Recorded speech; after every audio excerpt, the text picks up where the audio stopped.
Assalamualaikum warahmatullahi wabarakatuh. Halo siswa hebat, selamat datang kembali di channel Cakap Informatika. Hari ini kita akan belajar seputar aplikasi dan fiturnya bagian 2 pada bab teknologi informasi dan komunikasi. Sudah siapkah kalian untuk belajar? Mari kita simak video selengkapnya. Aplikasi dibuat untuk memberikan layanan bagi pengguna. Layanan ini biasa disebut dengan fitur aplikasi. Layanan yang disediakan aplikasi berupa layanan untuk objek utama terkait dengan file. Layanan open, save as, close, print pasti tersedia.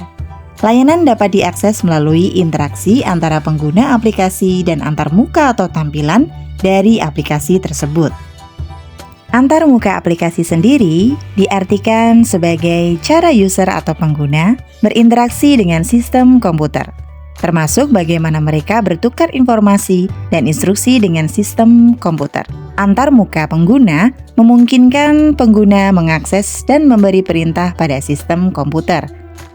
Sederhananya, antarmuka adalah tampilan aplikasi yang langsung kita lihat ketika kita mengklik aplikasi tersebut di layar gadget maupun komputer kita. Seperti terlihat pada dua contoh gambar berikut. Gambar yang ada di depan adalah tampilan dari antarmuka aplikasi Microsoft Word ketika kita mengaksesnya. Sedangkan gambar yang ada di belakang merupakan antarmuka dari aplikasi Microsoft PowerPoint ketika kita mengakses aplikasi tersebut. Dalam sebuah aplikasi biasanya terdapat fitur dasar yaitu cut, copy, dan paste. Cut dipergunakan untuk memotong teks maupun objek yang tersorot atau terseleksi dari posisi aslinya. Cut disimbolkan dengan gunting seperti pada gambar. Selanjutnya adalah fitur copy. Fitur copy digunakan untuk membuat duplikat atau salinan dari teks maupun objek yang tersorot atau terseleksi. Fitur copy disimbolkan dengan dua dokumen yang sama yang saling bertumpuk seperti contoh pada gambar. Berikutnya adalah fitur paste.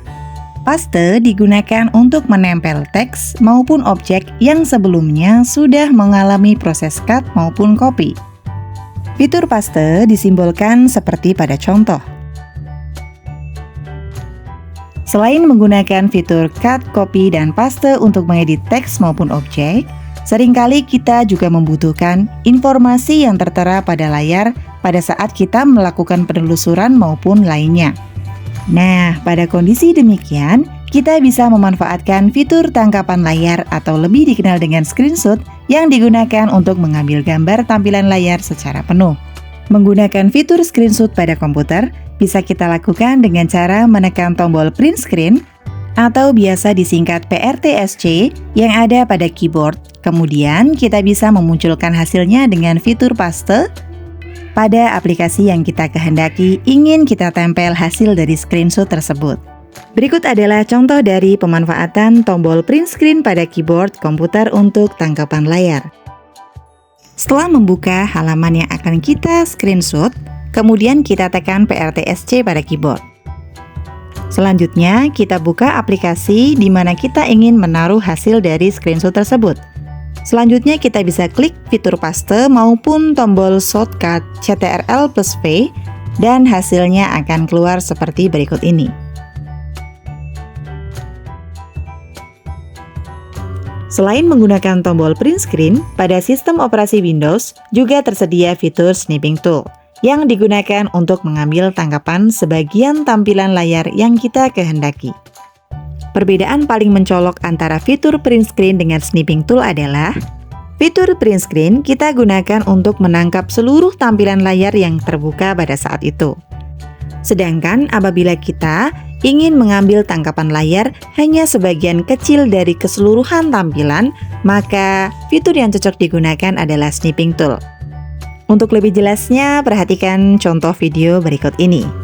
Setelah membuka tampilan yang akan kita screenshot, kemudian kita bisa mengaktifkan fitur snipping tool dengan mencarinya di mode pencarian maupun dengan menekan shortcut Windows, Shift, dan S secara bersamaan pada keyboard komputer. Setelah saat aplikasinya aktif, selanjutnya kita hanya perlu menentukan bagian mana yang akan kita screenshot pada tampilan layar yang ada. Snipping tool akan menampilkan hasil seperti berikut sesuai dengan apa yang tadi kita sudah lakukan sebelumnya. Berikutnya kita hanya perlu menyimpan hasil dari tangkapan layar kita pada komputer. Sampai di sini materi hari ini, sampai jumpa pada pertemuan selanjutnya. Kurang lebihnya mohon maaf. Wassalamualaikum warahmatullahi wabarakatuh.